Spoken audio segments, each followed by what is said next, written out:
Le 4 septembre 2025, la bibliothèque présidentielle russe a ajouté 250 nouveaux documents à sa collection sur la Seconde Guerre mondiale, des décrets, des télégrammes, des rapports militaires.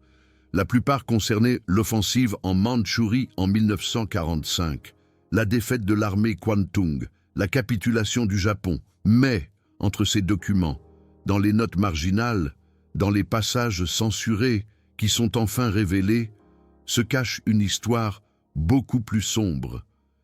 Une histoire sur la plus grande hantise de Staline. Une histoire sur 780 généraux exécutés. Et une histoire sur la manière dont cette hantise a presque détruit l'Union soviétique. Car voici le problème. Staline n'avait jamais vaincu la Wehrmacht dans un combat direct. Lorsque l'Allemagne a attaqué en 1941, l'armée rouge était totalement non préparée. Pas par manque de ressources, pas par manque de soldats, mais à cause de quelque chose de bien pire. Staline avait fait assassiner ses meilleurs chefs militaires 4 ans auparavant, systématiquement, méthodiquement, parce qu'il ne pouvait accepter une simple, terrifiante vérité. La Wehrmacht était supérieure, et ses propres généraux le savaient. 1937, l'année où la Grande Terreur a commencé. La plupart des gens connaissent les purges de Staline contre les politiciens, les intellectuels, les citoyens ordinaires. Mais la purge de l'armée rouge était différente. Elle était plus ciblée, plus brutale, et elle a eu des conséquences catastrophiques qui ne sont devenues pleinement visibles qu'en 1941. Permettez-moi de vous donner des chiffres concrets qui ont été révélés des archives après l'effondrement de l'Union soviétique. Des chiffres qui montrent à quel point Staline a systématiquement détruit sa propre armée. 3 des 5 maréchaux de l'Union soviétique ont été exécutés. 13 des 15 commandants d'armée. 8 des 9 amiraux. 50 des 57 commandants de corps. 154 des 186 commandants de division. Tous les 16 commissaires d'armée. 25 des 28 commissaires de corps. En 2 ans seulement. De 1937 à 1938, près des 2 tiers des 1863 officiers ayant rang de général ont été arrêtés. Près de la moitié ont été exécutés. Au moins 780 généraux sont morts. Les 3 officiers les plus gradés du pays ont été éliminés. Ce ne sont pas que des statistiques. Ce sont des gens avec de l'expérience, des gens avec des connaissances, des gens qui avaient construit l'armée rouge, et Staline les a tués. Pourquoi? La réponse officielle, complot, trahison, collaboration avec l'Allemagne. Mais c'était un mensonge, une nouvelle étude, publiée en 2024 par l'Université de Chicago, a analysé toutes les données disponibles sur les purges. Le titre, L'anatomie de la Grande Terreur, une analyse quantitative des purges de 1937-38 dans l'armée rouge. Et la conclusion était glaçante. Staline ciblait délibérément les officiers les plus compétents. Ce n'était pas une terreur aléatoire. C'était une élimination systématique de la compétence. L'étude a montré, plus un officier était compétent, plus il avait de chances d'être arrêté. Les officiers plus jeunes, mieux formés, plus expérimentés, avaient le taux de répression le plus élevé. Staline ne tuait pas des traîtres, il tuait la compétence. Mais pourquoi? Pourquoi un dictateur affaiblirait-il sa propre armée alors que l'Europe se dirigeait vers une guerre? La réponse réside dans la paranoïa de Staline, mais aussi dans quelque chose de plus profond, dans la peur de Staline envers la Wehrmacht, et dans sa conscience que ses généraux partageaient cette peur. En 1936, une série de jeux de guerre a eu lieu en Union soviétique, des simulations d'une hypothétique attaque allemande. Georgi Zhukov, alors encore un officier relativement inconnu, commandait les forces bleues, représentant la force d'invasion allemande. Il a décrit cet exercice plus tard dans ses mémoires, et il a dit quelque chose de remarquable. L'exercice était presque identique aux événements qui se sont produits plus tard lors de l'invasion allemande. Zhukov l'avait prédit. Il avait montré comment la Wehrmacht attaquerait, avancée rapide de chars, manœuvres d'encerclement, supériorité aérienne. Mais lorsque Zhukov a présenté ses conclusions, Staline n'a pas réagi avec gratitude. Il a réagi avec méfiance, parce que l'analyse de Zhukov impliquait que la Wehrmacht était supérieure. Et Staline ne pouvait pas accepter cela. Le maréchal Mikhaïl Toukhatchevski était l'un des théoriciens militaires les plus brillants de l'Union soviétique. Il a développé le concept des opérations en profondeur, la théorie sur les armes combinées et la guerre mécanisée. C'était révolutionnaire. C'est ce que la Wehrmacht mettrait plus tard en œuvre comme une guerre éclair. Mais Toukhatchevski a été arrêté, torturé et exécuté en 1937. Ses aveux, extorqués sous la torture, étaient la seule base de l'accusation. Il n'y avait aucune preuve de trahison, seulement la peur de Staline. Pourquoi Staline avait-il peur de Toukhatchevski? Parce que Toukhatchevski disait la vérité. L'Union soviétique était militairement non préparée. La Wehrmacht avait une meilleure doctrine, une meilleure formation, une meilleure coordination. Toukhatchevski voulait des réformes. Il voulait que l'armée rouge apprenne des méthodes allemandes. Mais Staline a interprété cela comme de l'admiration pour l'ennemi. Et l'admiration pour l'ennemi était de la trahison. Imaginez, vos meilleurs généraux vous disent que l'ennemi est supérieur, que vous devez faire des changements, que vous devez apprendre. Que faites-vous? Un dirigeant rationnel écouterait, réformerait, renforcerait l'armée. Staline a tué les messagers. Après l'exécution de Toukhatchevski, une vague d'arrestations a commencé. Tout officier associé à Toukhatchevski était suspecté. Quiconque étudiait la guerre moderne était suspecté.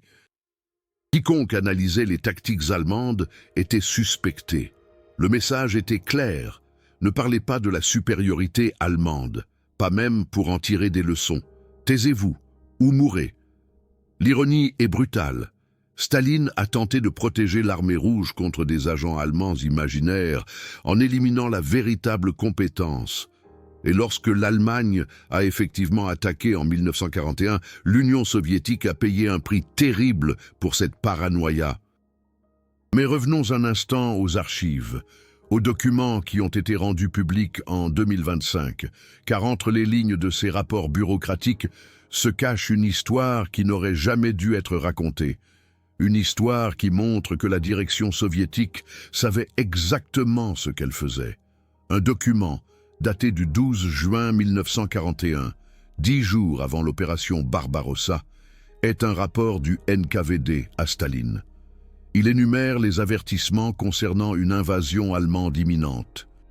Des avertissements concrets, des dates, des mouvements de troupes, des sources des services de renseignement soviétiques, des services de renseignement britanniques, même d'un transfuge communiste allemand qui a informé le 21 juin que l'attaque commencerait à 4 heures du matin le lendemain. La réaction de Staline. Il a ignoré tous les avertissements. Il pensait qu'il s'agissait de désinformation britannique, une ruse pour entraîner l'Union soviétique dans la guerre. Mais pourquoi Staline pensait-il cela? Pourquoi, face à des preuves accablantes, refusa-t-il d'accepter la réalité? La réponse réside, une fois de plus, dans sa peur. Staline savait que l'armée rouge n'était pas prête. Il savait que, 4 ans auparavant, il avait fait assassiner ses meilleurs généraux. Il savait que la Wehrmacht était supérieure. Et il ne pouvait pas accepter qu'une guerre arrive, une guerre qu'il ne pourrait pas gagner. Alors, il a nié la réalité. Jusqu'à ce qu'il soit trop tard. Le 22 juin 1941, à 3h15 du matin, débuta la plus grande invasion militaire de l'histoire, l'opération Barbarossa. 3 millions de soldats allemands, soutenus par des alliés, attaquèrent l'Union soviétique. Et ce qui se passa dans les premières 24 heures fut catastrophique. La Luftwaffe détruisit l'aviation soviétique au sol. Ils les ont pris par surprise. 1200 avions soviétiques furent détruits dès le premier jour. Les 2 tiers pendant qu'ils étaient parqués, La Wehrmacht se déplaçait librement sur le champ de bataille. Ils encerclèrent des armées soviétiques. Des millions de soldats furent piégés dans d'immenses Kesselschlachten, des batailles d'encerclement. Pourquoi l'Union soviétique était-elle si mal préparée? Parce que Staline avait fait assassiner 4 ans auparavant les officiers qui auraient pu diriger l'armée. Parce que les nouveaux commandants inexpérimentés ne savaient pas ce qu'ils faisaient. Parce que la doctrine que le maréchal Mikhaïl Tukhachevski avait développée avait été rejetée, car elle sonnait trop allemand. Parce que personne n'osait apprendre de la Wehrmacht, de peur d'être fusillé comme traître. Les chiffres sont terrifiants. Durant les 3 premières semaines de l'opération Barbarossa, l'armée rouge perdit près de 2 millions de soldats, tués, blessés ou faits prisonniers. Des armées entières cessèrent d'exister. La Wehrmacht avança de 600 km en territoire soviétique. Leningrad fut assiégée, Moscou menacé. L'Union soviétique était au bord de l'effondrement. Et Staline s'effondra. Pendant plusieurs jours après le début de Barbarossa, il fut incapable d'agir. Il se retira dans sa datcha. Il ne prit aucune décision. La direction soviétique était paralysée. Parce que l'homme qui avait tué tous les autres capables de prendre des décisions était maintenant lui-même incapable de décider. Mais voici la question que personne ne voulait poser. Qu'aurait dit Staline à Georgi Zhukov s'il avait été honnête? Qu'aurait-il admis en ces jours sombres de juin 1941, alors que la Wehrmacht tranchait les lignes soviétiques comme un couteau dans du beurre? La réponse se trouve dans les mémoires de Zhukov. Mais pas dans la version publiée en 1969. Pas dans la version parue en 1974, après la mort de Zhukov. Elles étaient toutes deux fortement censurées. La réponse se trouve dans la version complète, non censurée, qui ne fut publiée que des décennies plus tard. Dans un passage censuré, Zhukov écrivit « Staline m'a avoué que notre science militaire théorique n'avait pas suffisamment pris en compte les problèmes profonds de la défense stratégique. Nous avions faussement supposé qu'elle n'était pas si importante. » Mais c'était un euphémisme. Ce que Zhukov voulait vraiment dire, ce que les censeurs soviétiques n'autorisèrent pas à publier, c'est que Staline avoua que la Wehrmacht nous surpassait dans tous les aspects de la guerre moderne.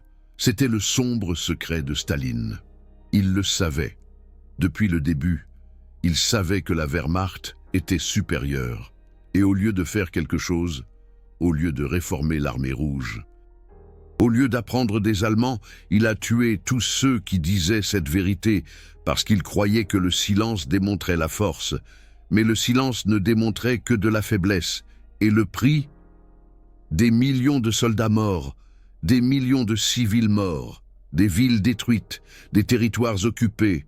L'Union soviétique survécut à l'opération Barbarossa, mais de justesse, uniquement grâce à l'immensité du pays, grâce à l'hiver, grâce à l'aide américaine du pré-bail, pas grâce à une direction militaire soviétique supérieure. Elle ne vint que plus tard, lorsque des officiers comme Zhukov, qui survécurent aux purges, furent enfin autorisés à montrer ce dont ils étaient capables. Mais qu'arriva-t-il aux généraux qui survécurent aux purges? Qu'arriva-t-il à ceux que Staline n'a pas tués?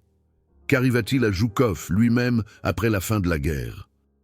La réponse est presque aussi sombre que les purges elles-mêmes, car la paranoïa de Staline ne cessa pas avec la victoire sur l'Allemagne. Elle s'intensifia, et les généraux qui avaient gagné la guerre devinrent ses prochaines cibles. Zhukov, l'homme qui prit Berlin, l'homme qui vainquit la Wehrmacht, fut rétrogradé en 1946. Staline le craignait sa popularité, craignait qu'il ne soit devenu trop puissant. Alors Staline le relégua à des commandements sans importance, loin de Moscou, loin du pouvoir. Le maréchal Alexandre Novikov, commandant de l'aviation soviétique, fut arrêté, torturé, forcé de signer un faux aveu impliquant Zhukov dans une conspiration. Beria, le chef des services secrets de Staline, orchestra la torture. Novikov signa ce que Beria voulait, sous la torture, non parce que c'était vrai, mais parce qu'il ne pouvait plus supporter la douleur.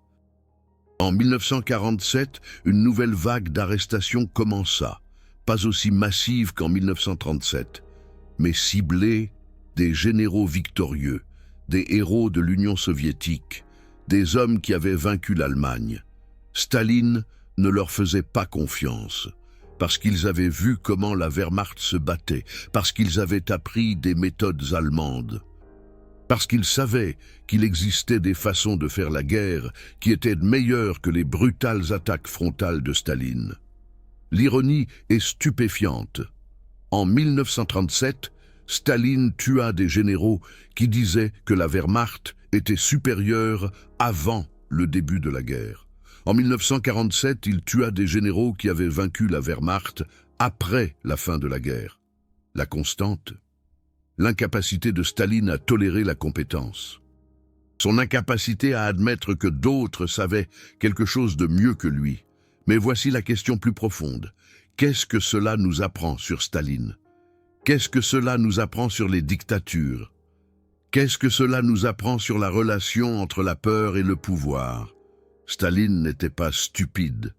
Il comprenait la stratégie, il comprenait la politique. Mais il ne comprenait pas une chose, que la vraie force réside dans le fait d'admettre sa faiblesse et d'apprendre, que le vrai leadership consiste à écouter les experts, pas à les tuer, que la vraie sécurité ne s'obtient pas par des purges, mais par la compétence. La Wehrmacht était tactiquement supérieure en 1941. C'est un fait historique. Mais la Wehrmacht aurait pu être vaincue si l'Union soviétique avait été prête. Si Staline avait autorisé les réformes de Toukhatchevski dans les années 1930, s'il avait appris des méthodes allemandes au lieu de tuer tous ceux qui le proposaient, s'il avait encouragé la compétence au lieu de la craindre, mais Staline fit le contraire. Et l'Union soviétique paya un prix terrible. Un prix qui se mesure en 27 millions de citoyens soviétiques morts. Un prix qui se mesure en villes détruites et en territoires occupés. Un prix qui aurait pu être évité. Ou si Staline avait surmonté sa peur, que se serait-il passé si Staline n'avait pas fait exécuter ses généraux en 1937? Que se serait-il passé si Toukhatchevski était resté en vie et avait mis en œuvre sa doctrine des opérations en profondeur? Que se serait-il passé si l'armée rouge avait été prête en 1941? L'histoire ne connaît pas les questions hypothétiques. Mais la réalité est claire. Les purges staliniennes ont affaibli l'Union soviétique. Au moment précis où elle avait le plus besoin d'être forte, et des millions de personnes sont mortes à cause de cela. Mais qu'est-il advenu des documents? Qui documentait cette vérité? Qu'est-il advenu des preuves, des décisions catastrophiques de Staline? Et pourquoi n'ont-elles été intégralement déclassifiées qu'en 2025, 70 ans après la mort de Staline? La réponse nous conduit à une vérité inconfortable sur les récits historiques et le contrôle étatique, et démontre que même des décennies après la fin de l'Union soviétique, les ombres de la paranoïa de Staline sont encore longues, car l'histoire des purges n'est pas seulement une histoire du passé, c'est aussi une histoire du présent, sur la façon dont les États contrôlent leur propre histoire, sur la façon dont les vérités incommodes sont cachées, et sur ce qui se passe lorsque ces vérités finissent par éclater au grand jour. Mais quels documents spécifiques ont été déclassifiés en 2025? Que contenaient exactement ces passages censurés des mémoires de Georgi Joukov? Et que pouvons-nous apprendre aujourd'hui, dans un monde à nouveau marqué par les rivalités entre grandes puissances, de l'erreur catastrophique de Staline? Les 250 documents déclassifiés en septembre 2025 semblaient, à première vue, insignifiants. Ils concernaient principalement l'opération Mandchourie de 1945. Des ordres militaires, des rapports de ravitaillement, des décrets de décoration. L'un d'eux était particulièrement ironique. le décret du 26 juin 1945, attribuant à Staline le titre de héros de l'Union soviétique et l'ordre de la victoire. Staline s'est auto-décerné une distinction pour une victoire qui a été remportée malgré lui et non grâce à lui. Mais les documents importants étaient les notes marginales, les mémos internes.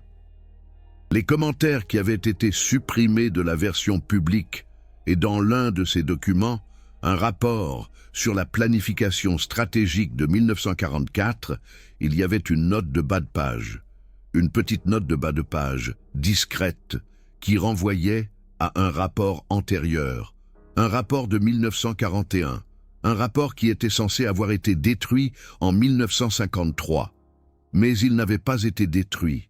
Il avait seulement été caché dans les archives présidentielles de la Fédération de Russie. Des archives qui restent, à ce jour, fermées à la plupart des chercheurs. Mais en 2025, quelqu'un a décidé qu'il était temps d'en divulguer des éléments. Pas tous, mais suffisamment pour changer l'histoire.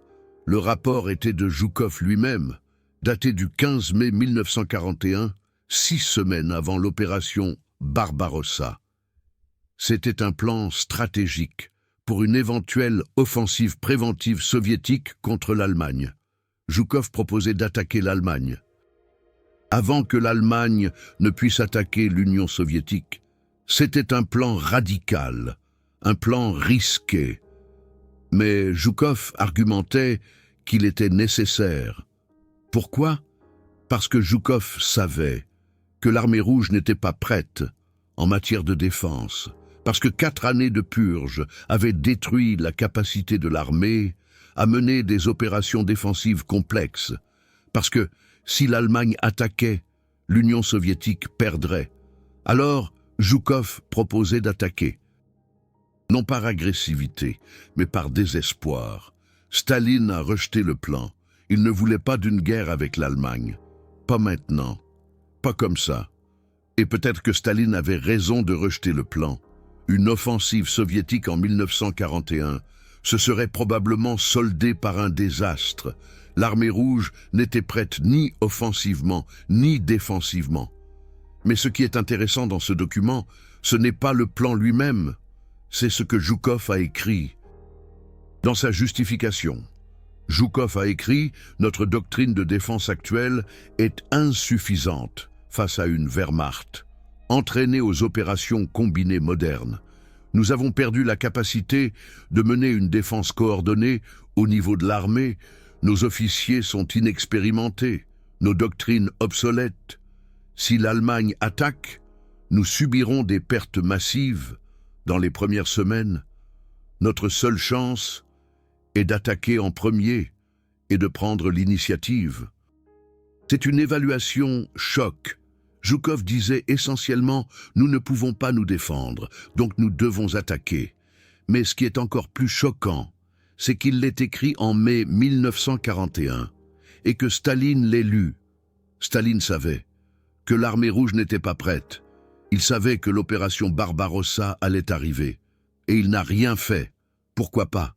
Parce que toute action que Staline aurait pu entreprendre, mobiliser des troupes, déplacer des unités, promouvoir des officiers, aurait admis que Zhukov avait raison, que les purges avaient été une erreur, que la Wehrmacht était supérieure.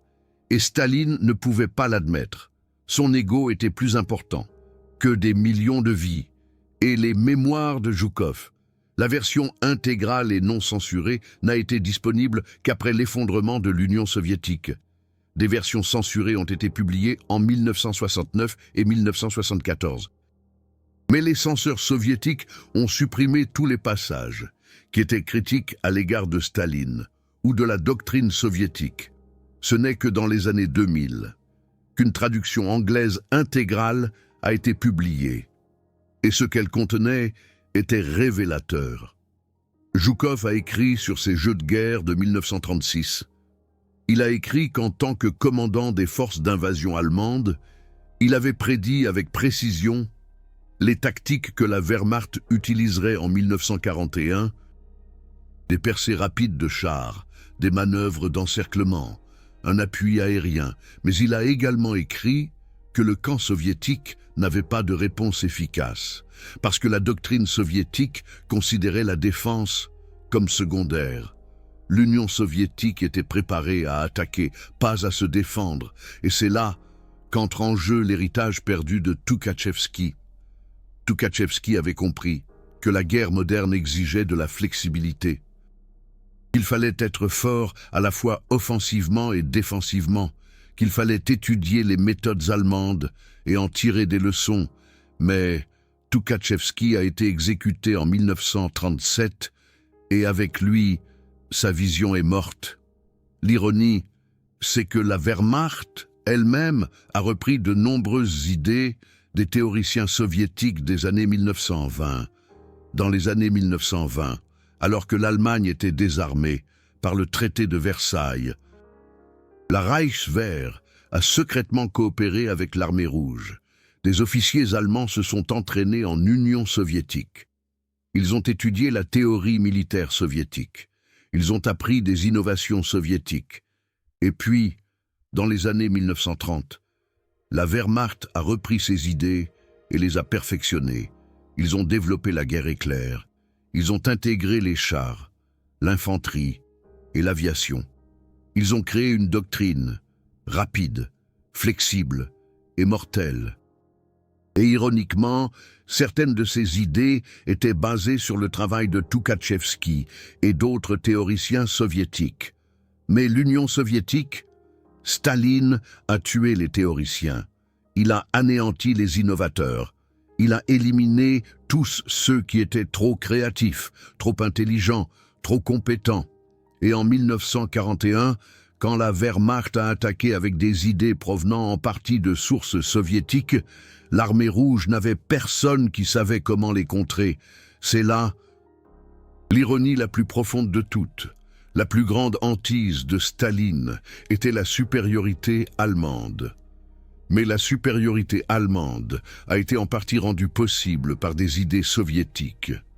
Des idées que Staline a ensuite éliminées de l'armée rouge, en tuant leur créateur. Et que s'est-il passé après 1945 ? Après la victoire sur l'Allemagne, la doctrine militaire soviétique a changé de façon dramatique. Les nouveaux manuels de terrain, développés à la fin des années 1940 et dans les années 1950, étaient totalement différents de ceux des années 1930. Ils insistaient autant sur la défense que sur l'offensive.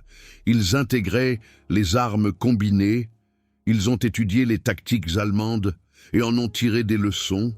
En d'autres termes, après des millions de morts, l'Union soviétique a finalement appris les leçons que Toukhatchevski essayait d'enseigner en 1937. Mais Toukhatchevski était mort. Et des millions étaient morts avec lui. Ces histoires ne sont pas que des curiosités historiques.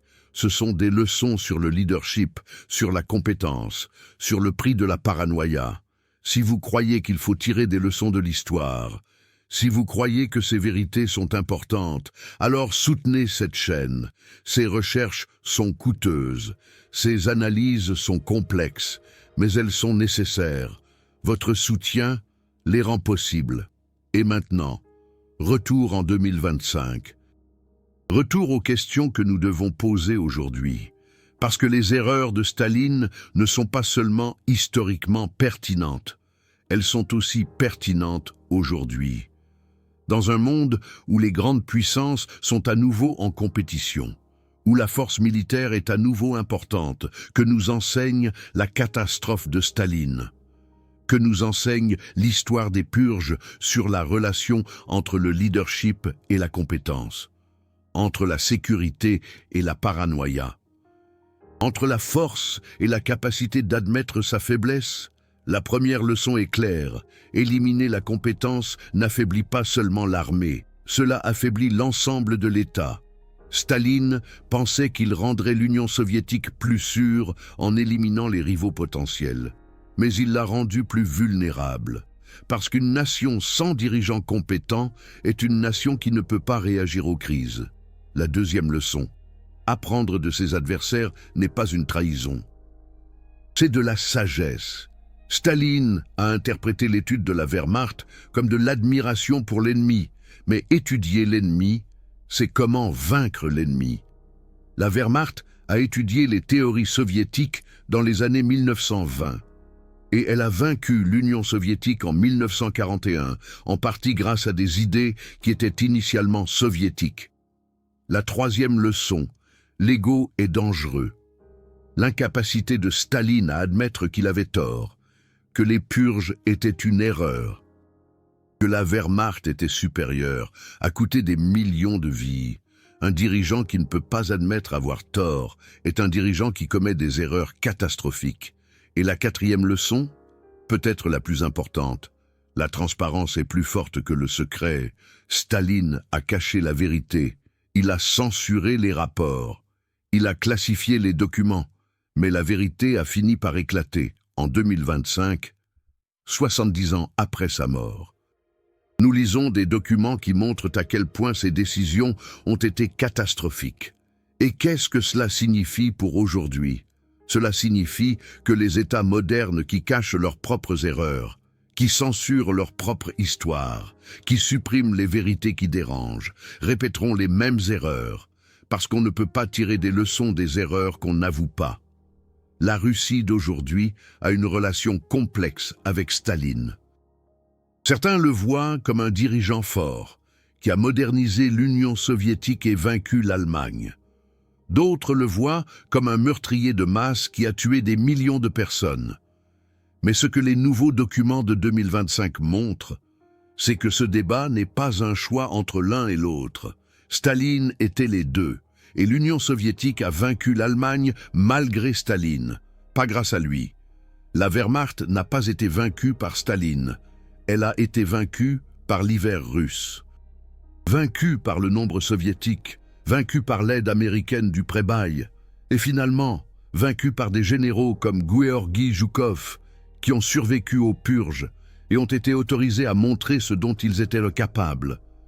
Mais tout cela aurait pu être évité si Staline n'avait pas fait passer sa paranoïa avant la compétence en 1937.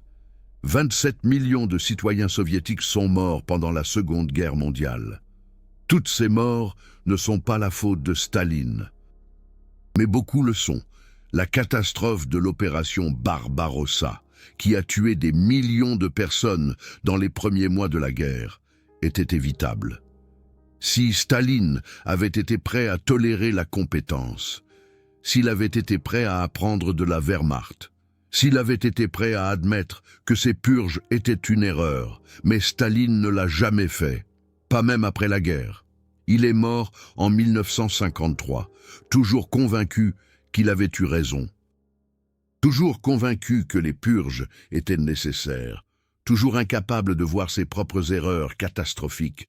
Et la leçon pour nous aujourd'hui, tirer les leçons de l'histoire, tolérer la compétence, écoutez les experts, soyez prêts à admettre quand vous avez tort, étudiez vos adversaires, ne cachez pas les vérités qui dérangent, parce que l'alternative, c'est la catastrophe.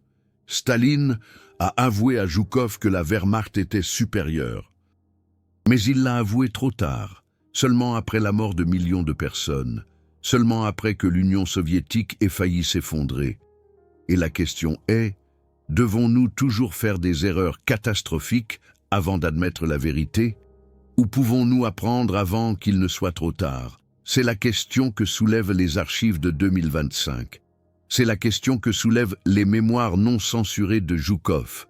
C'est la question que soulève l'histoire des purges. Et c'est une question que chaque génération, chaque nation, chaque dirigeant doit répondre. Qu'en pensez-vous? La paranoïa de Staline était-elle le résultat d'une peur rationnelle ou d'un pouvoir irrationnel? L'Union soviétique aurait-elle pu éviter Barbarossa si les purges n'avaient pas eu lieu? Et que peuvent apprendre les États modernes de cette sombre histoire? Partagez vos pensées dans les commentaires, parce que l'histoire n'est pas seulement le passé. C'est aussi une leçon, et si nous comprenons ces leçons, nous pouvons éviter de répéter les mêmes erreurs.